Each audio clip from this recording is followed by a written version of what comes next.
कतनो पकड़ ले है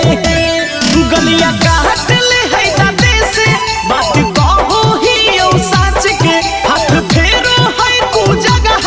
जब बारो है टराच के और सरिया खोल दे है सैया मारो है हो माच के सरिया खोल दे है सैया मारो है हो माच के।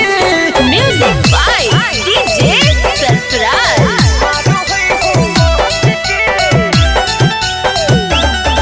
अरे मोहरत दर्द बुझे नहीं है कोई कसैया सखी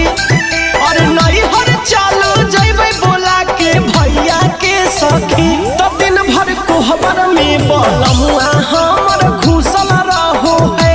जब मना करिए हमारा से रूसल रहो है और विश्व मुकांत है दीवाना कली कांच के हमर गहल गेलै शरीर आधा होलिए हम बच के